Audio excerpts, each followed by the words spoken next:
Also, it might be worthy of mentioning that the United Center tickets for the Sky versus the Fever game went on sale this morning and they sold out within a minute. 21,000 tickets, gone in just 60 seconds. No, this wasn't for a Taylor Swift concert. It wasn't Game 7 of the NBA Finals. This was for Caitlin Clark's highly anticipated 2025 WNBA showdown against Angel Reese in the Chicago Sky. But here's the part no one's talking about. Chicago had to ditch their home arena and move the game to the United Center just to capitalize on Clark's star power. And while some Reese fans are scrambling to give her credit for the massive demand, the numbers tell a completely different story. So the Indiana Fever are facing the Chicago Sky, and they are playing, obviously, in the United Center. There are 20,000 seats. Did you just see what went down in Chicago? The entire sports world is stunned. The Chicago Sky versus Indiana Fever matchup at the United Center, 21,000 tickets vanished in just 60 seconds. This isn't just rare for the WNBA. This is history in the making for women's basketball. The Sky Fever tickets went on sale at 11 a.m. today for the United Center. This is the game that was changed into the 23,000 people arena, which I think is only 21,500 for games and 23,000 for concerts, but it sold out like that. The Chicago Sky made a major announcement. They're moving their home game against the Indiana Fever to the United Center, the same arena where Michael Jordan built his legacy with the Bulls. This venue is more than twice the size of their usual home at Wintrust Arena. Right away, Sky fans flooded social media, claiming this move was all because of Angel Reese's star power, insisting she was the real reason behind the upgrade to a bigger stage. It is going to be one of the most biggest attended WNBA games of all time. I don't know if it's going to be more or less attended, because I think it was 20,000 and something in the Mystics last game of last season, where in fairness Caitlin Clark played 15 minutes in that game or something. But then reality hit like a game-winning buzzer beater. The moment tickets went live at 11 a.m., chaos erupted. By 11:01 a.m., just 60 seconds later, every single seat was gone. The demand was so overwhelming that the ticket website crashed multiple times, struggling to keep up with the frenzy. This wasn't just a quick sellout, it was a full-blown digital stampede. But this game being in the United Center, if you guys did not see, tickets sold out. And tickets sold out in 5 minutes. They sold out in 5 minutes. United Center sold out in a minute. Sorry, not a minute, 5 minutes, a minute. Here's what makes this so telling. On a regular night, the Chicago Sky struggles to fill their own arena. Wintrust Arena holds 10,000 seats, yet empty rows are a common sight during their usual matchups. But the moment a certain rookie from Iowa is set to take the court, suddenly they need more than double the space. A minute, the time it takes to tie a shoelace, pour a cup of coffee, or check a text. That's all the time the Chicago Sky needed to sell out 20,000 tickets for their highly anticipated matchup against the Indiana Fever. And let's not kid ourselves, the reason is as clear as day, Caitlin Clark. The stats from last season paint a clear picture. Chicago Sky's attendance surged by 157%, but only when they faced the Indiana Fever, not against the Aces, not against the Liberty, just the Fever. That's not luck, that's the Caitlin Clark effect in full swing. Caitlin Clark went to the WNBA. The average attendance was 6,109, and then during her rookie year, the average attendance was 15,746, which is a 157.7% increase. No other game in WNBA history has ever sold out this fast, not even close. This 1 minute ticket frenzy, it stands in a league of its own. It literally sold out in less than a minute. In less than a minute. And I'm not somebody that, again, wanted to go to this game, but it's still crazy. This isn't just some fluke, it's a pattern. Every time Clark steps on the schedule, ticket sales go through the roof. Those website crashes, they weren't just glitches, they were the digital equivalent of a stampede, with thousands scrambling to grab a seat all at once. Get tickets. Seats kept disappearing. They started at $200. Back in 2007, you get season tickets for that price. You can go get season tickets probably a year ago for that price in some teams. The difference is night and day. On a typical night, Sky home games have so many empty seats you can hear a pin drop, but the moment Clark's name is on the schedule, boom, 21,000 tickets gone in an instant. Faster than you can say Rookie of the Year. They didn't release all of the tickets, and a few moments later, more tickets were released. I mean, there's no doubt that this game is going to sell out. It is like the hot ticket of the season.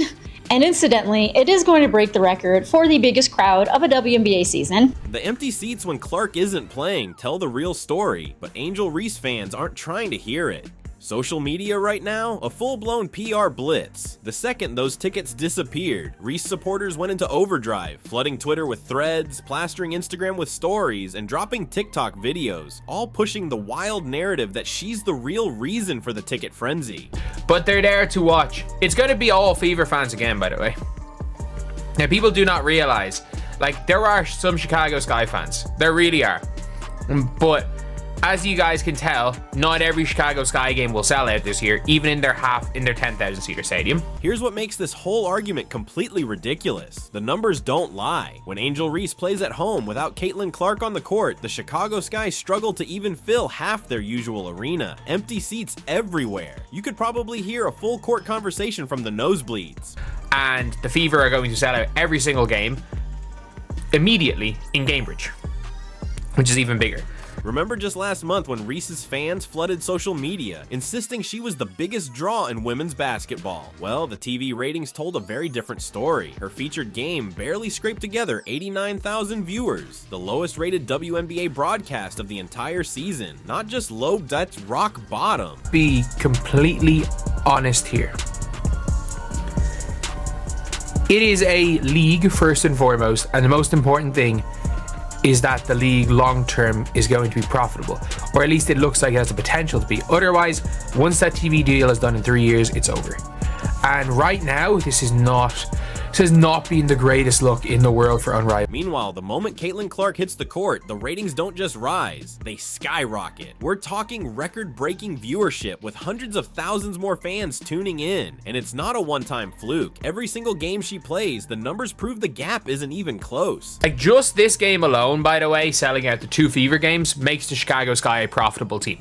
Like, there are teams that are probably going to be profitable purely from the Fever games. The mental gymnastics from Reese's supporters could qualify for the Olympics at this point. Some are seriously pushing the idea. And no, this isn't a joke, that Reese is the real reason fans are showing up for Clark's games. As if 21,000 people scrambled for tickets just to see the supporting cast instead of the main event. Make it make sense. Games got moved last year because Angel Reese had to show up and was going to play. Did any games actually get moved? Oh, yeah, some games did get moved. The ones where she played Caitlin Clark. Still need more proof. The Indiana Fever is set to play an exhibition match against the Brazilian national team at Carver Hawkeye Arena, Clark's old stomping ground. And just like that, tickets vanished instantly. And here's the kicker, Angel Reese isn't even involved. This sellout, 100% the Caitlin Clark effect. Like, there are going to be a lot of teams in the WNBA profitable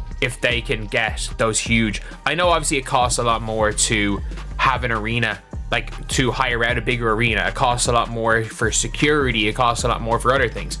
But at $200 a pop, let's just say minimum ticket being $200. What we're seeing here is a fan base desperately clinging to an alternate reality, one where attendance numbers, viewership stats, and record-breaking sellouts just don't exist. Or maybe, just maybe, they actually believe thousands of people are scrambling for tickets to watch Clark play, because they secretly want to see Reese instead. That's like saying fans packed Bulls games in the 90s because they were hyped about Luke Longley. Make it make sense. It is mad that, like, people are talking about, and I did say it.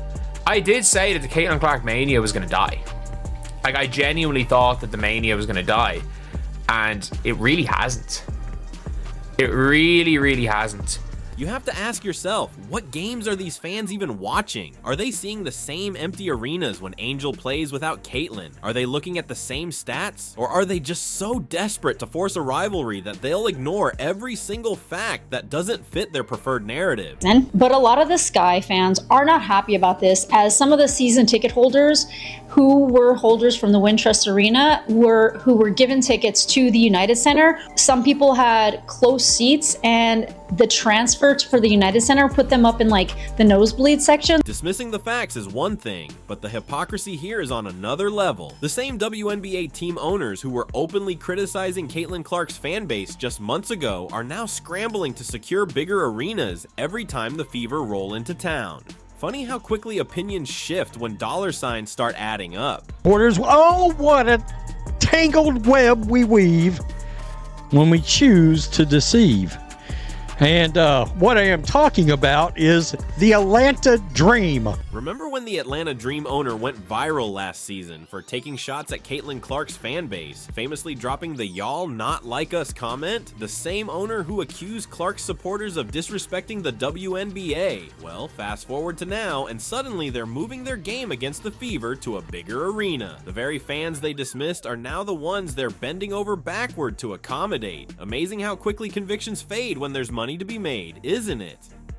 Drama that happened last season when their retard owner by the name of Renee Montgomery came out and said, nah, Caitlin Clark effect, Caitlin Clark fans, nah. Remember, everybody remember that shade she decided to throw at the fans that... But here's where it gets even crazier. This isn't just an Atlanta Dream thing. It's spreading across the entire WNBA like wildfire. The same teams that once dismissed Clark's fan base are now in full panic mode, scrambling to secure bigger venues and inflate ticket prices. The shift is happening in real time, and let's be honest, it couldn't be more obvious. The Atlanta Dream. Now, in case you do not know, the home opener for the Atlanta Dream is against Caitlin Clark in the Indiana Fever. All right. And so what is it that the Atlanta Dream has decided to do? They have decided to move the game. You can literally watch their narrative shift in real time. Phase 1. Those aren't real WNBA fans. Phase 2. Well, we should probably take advantage of this momentum. And now, Phase 3. Please, please, please buy tickets to our games. The sudden shift in tone is impossible to ignore, and honestly, it's a little embarrassing. This person right here, Rosalina Lee, tweeted out the following: the Atlanta Dream moved their game against the Indiana Fever due to a scheduling conflict. It had nothing to do with being able to sell an extra 13,500 tickets. Oh, again, here we go. Quote, we invested significant resources and energy into making Gateway Center Arena the most unique home court experience in the WNBA. What really stands out is how these teams are practically surrendering home court advantage whenever the Fever roll into town. They know exactly what's coming. Arenas packed with Indiana fans, Fever jerseys everywhere, and deafening cheers for Caitlin Clark. But at the end of the day, they're more than willing to trade that competitive edge for one simple reason: money talks. However, due to a scheduling conflict at Gateway, we saw an opportunity to bring this exciting early season matchup to State Farm Arena. You don't say. You don't say. Why is that? Caitlin Clark's coming to town. Ever notice the irony in all of this? For years, the WNBA has been pushing for more attention, bigger audiences, and higher ticket sales. Now, with Caitlin Clark bringing exactly that, you'd think the league would be celebrating. Instead, some seem almost bitter about her impact, while still profiting from it every step of the way. I mean, I'll give Caitlin Clark fans some real credit. They stay on target. Luke Skywalker style. Seriously. But Renee hates the fans that you moved this game for because, quote, they're not like us. So she won't keep them from buying tickets. Oh, she's a POS. This is a classic case of wanting all the benefits without admitting the reason behind them. They love the sold-out arenas, the media buzz, and the surge in revenue, but they're refusing to acknowledge what's driving it. Instead of recognizing the undeniable influence of one game-changing player, they'd rather push the narrative that this is just organic league-wide growth. Teams don't want to acknowledge the singular impact Clark is having on the WNBA growth to a level that is often somewhere between disrespectful and delusional. But when it comes to time to bring in that money, suddenly these same folks want all the Caitlin Clark fans to spend that bread. The money factor here is impossible to ignore. These teams had no problem taking shots at Clark's fan base when it was just online chatter. But now that those same fans are packing arenas, spending on tickets, merch, and concessions, the attitude has completely changed. Suddenly the red carpet is out and the welcome signs are up. The entire WNBA outside of the Indiana Fever are literally fighting their own growth. Has anybody ever seen this before?